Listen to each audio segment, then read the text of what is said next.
Rainfall on Thursday afternoon caused flooding and puddles in several areas of Tamaulipas, damaging vehicles, downed trees, and causing power outages across the state.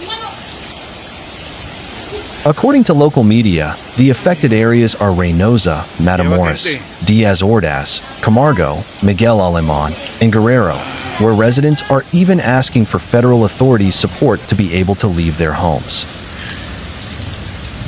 In some cases, the level and force of the water swept away passenger trucks. In other cases, high water levels caused people to become trapped in their cars. Several videos circulated on social media showing people using cones and road signs to stay afloat while trying to cross the flooded streets. The Civil Protection and firefighters launched an operation in all affected municipalities to protect families whose homes were flooded by the storms in the state. So far, no injuries or deaths have been reported due to the emergency. However, Tamaulipas authorities urged the population to remain calm and seek shelter in safe places.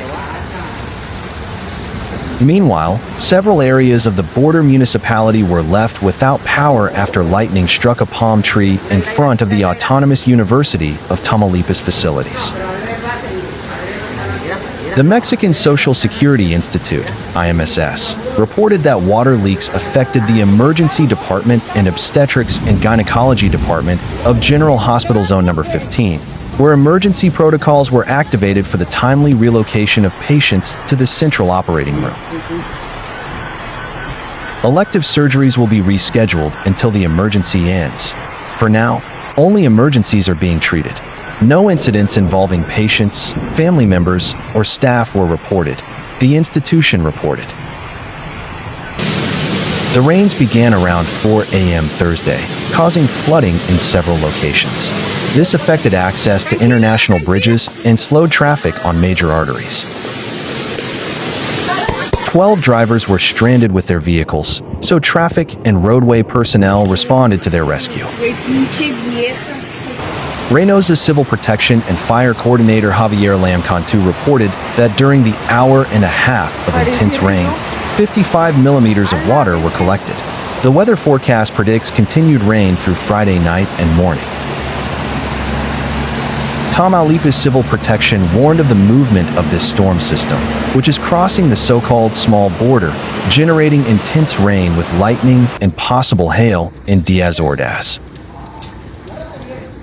The rains are accompanied by wind gusts exceeding 60 kilometers per hour, moving across much of the northern region this afternoon, causing damage to the city. Warnings of a high risk of flooding in low-lying areas, fallen trees, and power outages are expected. In Matamoros, heavy rains recorded Thursday night and early morning caused flooding, prompting the Ministry of National Defense to activate Plan DN3 to assist the affected population. Power outages were reported in several areas, and personnel from the Water and Drainage Board activated crews of more than 200 people to clean grates, storm drains, sumps, and drains. Support was also requested from the National Water Commission, Conagua, for pumping equipment to remove water from flooded areas. Vista Hermosa. Severe flooding swept South Texas and cities across the border in Mexico on Thursday, as half a year's rainfall drenched the region in less than 2 days. Officials warned of more rain on Friday and shut schools on the U.S. side.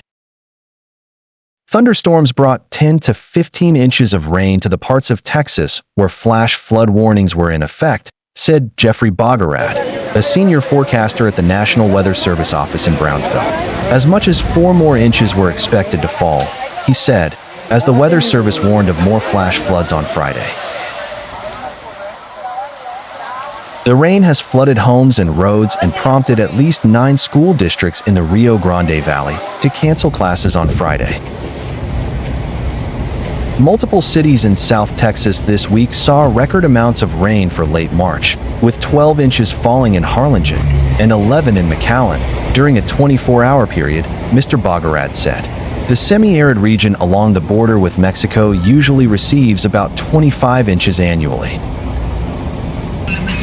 This is a particularly dangerous situation, the Weather Service said in a statement late Thursday, adding that the flash flooding was life-threatening and the damage could be catastrophic. Do not attempt to travel unless you are fleeing an area subject to flooding or under an evacuation order.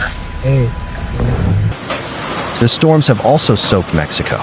The weather authorities there warned late Thursday of winds of up to 50 miles per hour overnight, with heavy rain and some hail expected in the border states of Tamaulipas and Nuevo Leon. Thunderstorms began dousing South Texas on Wednesday. Meteorologists warned of heavy rainfall and flash flooding as they observed another round of thunderstorms on Thursday.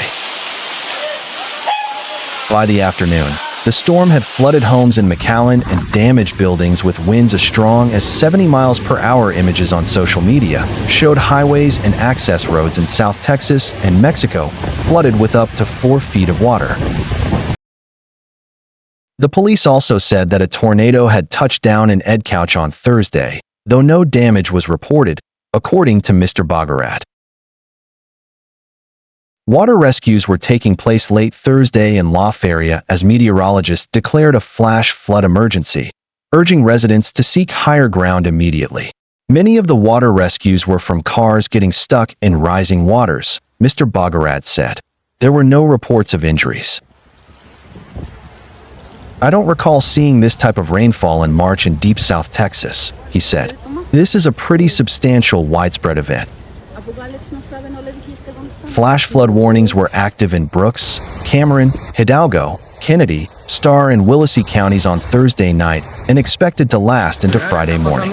A warning is issued when a flash flood is imminent or occurring and residents should move to high ground. School districts in Texas near the border, including those in Donna, Hidalgo, Mission, McAllen, Mercedes, Farr, Progreso, San Benito, and West Laco announced that they were canceling classes on Friday, citing the weather. South Texas College also said that it would close all campuses on Friday. A flood watch, which signals that flooding is possible, was in effect early Friday for more than 5.4 million people in South and Southeast Texas and southern Louisiana. Sí, ya le marqué, no, todavía no, pero